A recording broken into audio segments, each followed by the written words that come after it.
sus potenciales de acción. Dependiendo de la movilidad del músculo. Supongámosle que vamos a darle un ejemplo a mi bici. Yo estoy acá despolarizando mi membrana, estoy contrayendo. Ahora mismo, ¿está despolarizado o está repolarizado? Está contraído. Y si está contraído, está despolarizado. Y ahora se volvió a repolarizar. Y depende, mi gráfico depende del movimiento que yo haga conmigo. Yo puedo hacer un movimiento brusco, que va a ser una espiga de despolarización y una espiga de despolarización y repolarización de forma rápida. Pero como es voluntario, yo puedo alterar mi gráfico.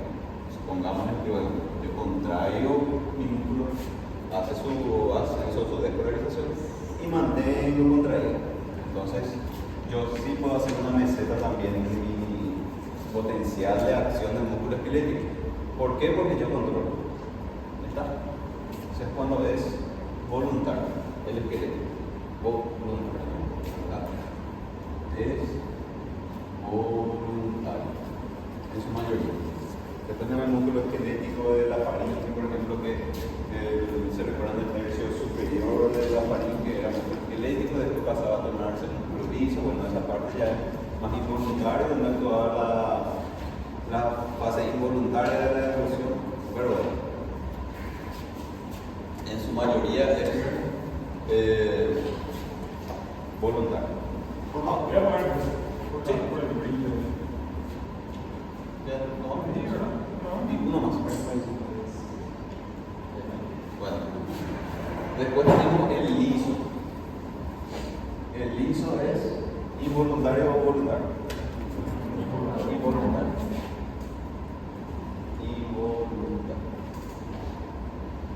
Y dijimos que había dos tipos de potencial de acción, en espiga y en meseta. ¿Está? Espiga y meseta. Aparte del aparato gastrointestinal, ¿verdad? Que tiene su potencial de meseta, en espiga, dependiendo de la situación. No sé si se recuerdan cuando hablamos de esos ruidos hidroaéreos y todo más. Esos son causados por la contracción de los potenciales de espiga en meseta. O, por ejemplo, cuando la vejiga se contrae para que nosotros podamos orinar. Bueno, ocurre una despolarización que es más extensa. ¿Está? ¿Por qué? Porque para eliminar la orina presente en la vejiga se tiene que contraer y tiene que ser algo sostenido y fuerte. ¿Está? Por eso se ejemplifica así con una meseta. Después también tenemos una espiga, que son otros tipos de potenciales en acción que son más bruscos. Otro ejemplo que tenemos de espiga y meseta, bueno, tenemos nuestra iris. Nuestra iris, porque todo tiene diferentes colores dependiendo de la herencia y todo más, está compuesto por músculo liso.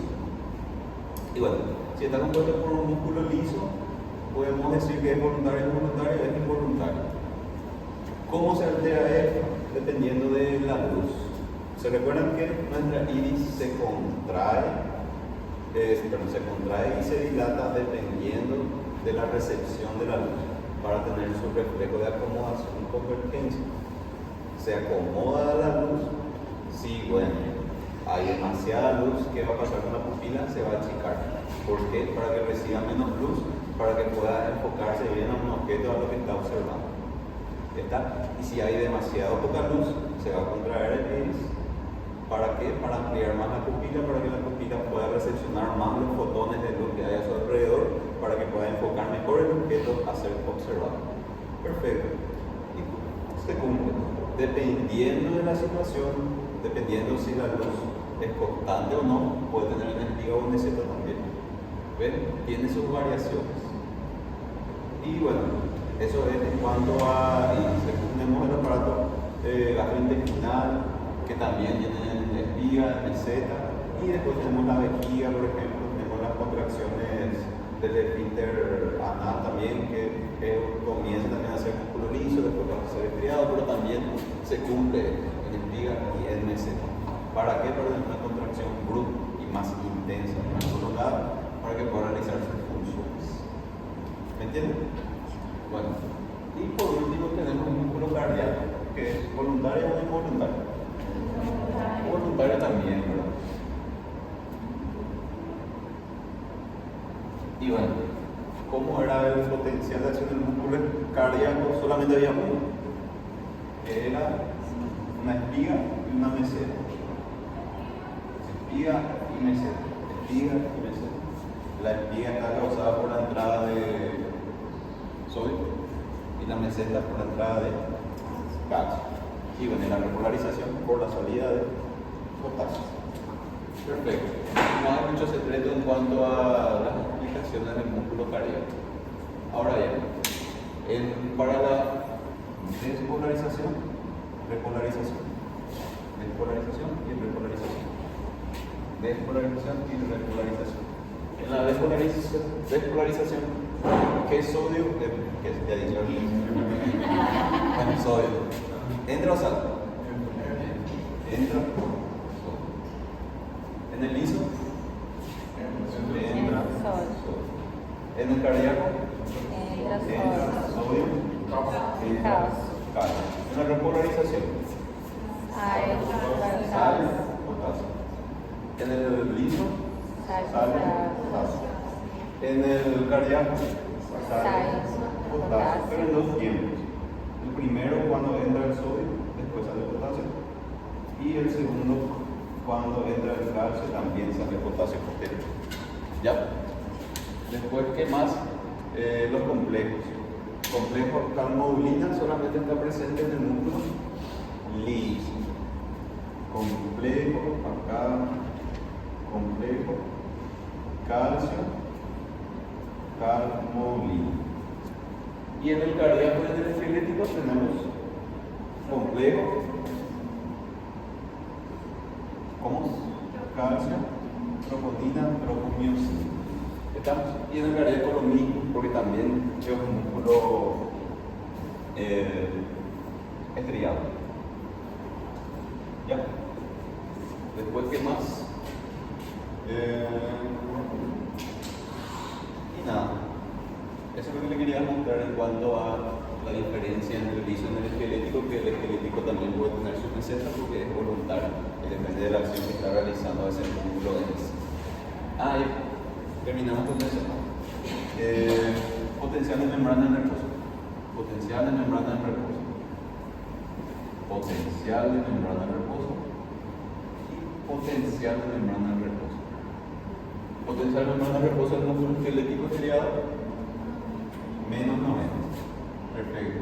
Si yo te digo que el potencial de membrana en reposo de la membrana externa del sarcolema es de menos 90, ¿va a ser verdadero o falso? Al preguntarle eso, me tienen que decirme ya lo que es falso, porque yo no le voy a preguntar algo que es verdadero en ese juego de palabras que estoy haciendo. Pero, ¿en qué es falso? Que no es la membrana externa el que es menos 90, es la membrana interna que tiene la carga negativa. Recuerden, positivo afuera, negativo adentro. El negativo 90 es de la membrana interna. ¿Ya? La membrana interna es el que tiene el menos negativo. Yo les puedo decir el potencial de membrana en reposo de la membrana externa del músculo estriado esquelético es de menos 90, ¿verdadero o falso? Falso. ¿Por qué? Porque es la membrana interna, no la membrana externa. ¿Ya? Y bueno, muchos van a caer en esa clase de preguntas. Potencial de membrana en reposo del músculo liso es de menos 60. ¿La membrana interna o la membrana externa? Interna. Potencial de membrana en reposo del músculo cardíaco menos 90 también si vamos a hablar de los miocitos. ¿Se recuerdan que tenemos tres tipos de miocitos en el músculo estriado cardíaco? Los miocitos auriculares, los miocitos ventriculares y los miocitos especializados que hacen la cadena eléctrica del corazón. ¿Se recuerdan? Los miocitos auriculares y los ventriculares, músculo, ¿verdad? Tienen un potencial de membrana en reposo de menos 90 igual que el esqueleto. Pero el potencial de membrana en reposo de esas células especializadas, de esas células eléctricas especializadas cardíacas, pregunto, ¿va a tener un potencial de membrana en reposo más alto o más bajo? Intenten raciocinar conmigo. Son células especializadas que se encargan de la contracción del músculo cardíaco. Son células que tienen que despolarizarse para despolarizar otras células más. Si tienen esa función de despolarizar otras células más, ¿qué creen? ¿Va a tener un potencial de membrana más alto o más bajo? Más bajo, ¿verdad? Y el potencial de membrana en reposo de las células especializadas eléctricas es menos 60 también, ¿verdad? Esto sería de los miocitos auriculares y ventriculares, y este sería de las células cardíacas especializadas. Ya, ahí vemos la diferencia, eso es lo que quería mostrarles. Menos 90, menos 60, y el cardíaco tiene otra característica más. Menos 90 en los miocitos auriculares y ventriculares, y menos 60 si vamos a hablar de las células eléctricas especializadas. Ya. Y solo eso. Direção de cálcio é diferente também. Bueno, igual ya que mencionaste, ¿qué pasa con el calcio? ¿De dónde yo agarro el calcio en el esquelético? El calcio yo agarro del retículo sarcoplasmático en el esquelético. Y en el liso y en el cardíaco, ¿de dónde agarro? Del espacio extracelular. Y acá lo mismo. Del espacio extracelular. Y ahí tenemos la comparación de los tres tipos de músculos que tenemos. ¿Ya? ¿Alguna pregunta respecto a esto? Tem uma parte do slide que acho que do nosso livro que estava falando sobre miosina fosfatada. O que seria isso? Bueno, nosotros tenemos la miosina sinasa y la miosina fosfatasa. Son enzimas. ¿Qué son enzimas? Son proteínas que realizan funciones específicas. Todo nuestro cuerpo está, todas las células tienen muchas enzimas que tienen esos diferentes tipos de funciones. ¿Y de qué depende su función? O que yo voy a saber cuál es su función. Es lo que dice, miosina o fosfatasa. Miosina hace referencia a los filamentos gruesos y fosfatasa y sinasa hace referencia a ¿qué otra cosa? Fosfato, que es del ATP. Al yo decir fosfatasa, estoy hablando de una decisión o la ruptura de un enlace de ATP. Y al decir sinasa, yo estoy armando una molécula de ATP. Podemos decir que una molécula de ATP no solamente se puede formar dentro de mitocondrias. Sabemos también que se genera en otra parte. La propia glucólisis forma moléculas de sustrato de alta energía. En el ciclo de Krebs también se forman sustratos de alta energía. De preferencia en la membrana interna de la mitocondria, ¿verdad? Pero también se puede formar en otros lugares. ¿Y qué es lo que hace la miosina sinasa?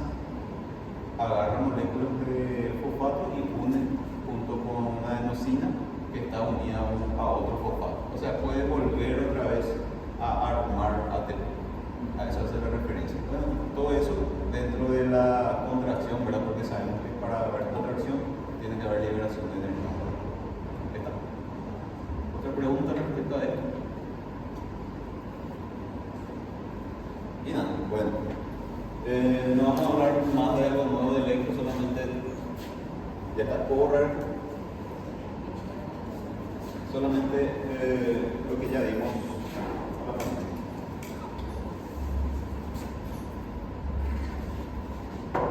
Bueno.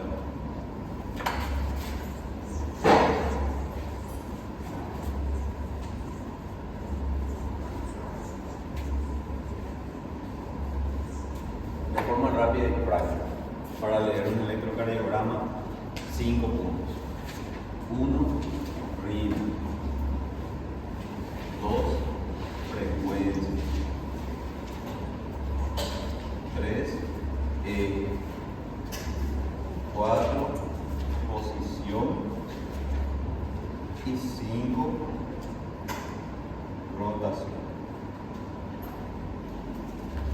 no vamos a hablar de los 5 ahora, solamente de lo que ya vimos en la mañana, que es ritmo y frecuencia.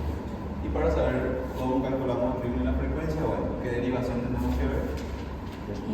De 2. ¿Cómo está simplificando el electro? Un 2 romano. Solamente así vamos a ver. ¿Está? Y bueno, entendiendo eso, el ritmo podemos dividir en 2 tipos de ritmo. Si es sinusal y no sinusal. ¿Cómo sabemos si es sinusal o no sinusal? A través de la onda. Sinusal tiene Onda P. onda P. Y no sinusal Não tem onda P. no tiene Onda P. onda P. ¿Ya? ¿En qué derivación vemos eso? De 2. Es decir, ahora la frecuencia. La frecuencia también dividimos en 2. Si es regular o si es irregular. ¿Cómo sabemos si es regular o irregular? Por el papelito. ¿Está? Y hacemos las comparaciones. ¿Se recuerdan cómo hacemos las comparaciones? Marcamos la onda R y comenzamos a transponer nuestro papelito en cada complejo QRS. Y si cae en el mismo tiempo es regular, y si no cae en el mismo tiempo es irregular. Hasta ahí, ¿entendieron, verdad? Y bueno, ¿cómo hacemos ahora o cómo vamos a saber cuál es la frecuencia en un ritmo regular? La fórmula. ¿Cómo era la fórmula? 1500 dividido cuadraditos de 15. ¿Ya? Nunca cuadraditos grandes, cuadraditos pequeños. 1500 dividido cuadraditos pequeños. ¿Estamos? Y bueno, ¿qué más en cuanto al ritmo regular? Ya, eso. Y por último, si es irregular, por medio del papelito. ¿Y cómo hacemos el cálculo? Contamos 30 cuadrados grandes o pequeños. Grandes. 30 cuadrados grandes. Después de contar 30 cuadrados grandes, ¿cuántos QRS hay en 30 cuadrados grandes? Una vez que contamos cuántos QRS hay en 30 cuadrados grandes, multiplicamos por 10. Y el resultado te sale de los latidos por minuto en un ritmo irregular. ¿Ya? Uno es cuadrado pequeño, el otro es cuadrado grande. Y nada. Eso en cuanto al ritmo y frecuencia. Eu não entendi, professor, na parte do irregular. 30 quadrados, Igual. conta o RS? Não entendi. Aqui é RS, ah tá. Nosotros tenemos un cuadrado grande. Y en un cuadrado grande hay 1, 2, 3, 4, 5. Vários quadraditos. Así, cuadrado grande, cuadrado pequeño. Cada cuadradito pequeño mide 0.04 segundos. ¿Está? 0.04 por 1, 2, 3, 4, 5. 0.2 segundos. Si comenzamos a sumar el tiempo, ¿verdad? Me sale un cálculo de 1500 cuadraditos es igual a 60 segundos. ¿Ya? 1500 cuadraditos equivalen a 60 segundos. ¿Y cómo yo hago mi cálculo cuando es regular? Si encuentro que es regular, 1500 dividido la cantidad de cuadraditos pequeños. ¿Está? Una fórmula simple. Ahí yo llego a mi resultado de latio por minuto cuando es regular. Ahora, ¿qué pasa cuando es irregular? Yo sé que 30 cuadrados grandes equivalen a 6 segundos en tiempo, porque sabemos que de forma horizontal mide el tiempo y de forma vertical mide el voltaje. ¿Está? Y bueno, si 30 cuadrados grandes equivalen a 6 segundos, si yo multiplico 6 por 10, me va a salir 60 segundos. ¿Cómo hago mi cálculo entonces? Comienzo a sumar o a contar 30 cuadrados grandes en mi electro. Una vez que yo cuento los 30 cuadrados grandes en mi electro, yo vuelvo a contar cuántos complejos QRS hay en 30 cuadrados grandes. ¿Ya? Acordémonos que tenemos la onda P, Q, R, S, T. ¿Está? La onda P de despolarización auricular. QRS de despolarización ventricular. Y la onda T es repolarización ventricular. Lo que no se ve es la repolarización auricular. Perfecto. Bueno, en 30 cuadrados grandes yo tengo que contar cuántos complejos QRS hay. Y ese resultado lo multiplico por 10 y me salen 60 segundos. ¿Sí? Y nada, ahí terminamos. ¿Alguna pregunta respecto a esto? ¿No? Iván, están liberados. Por favor.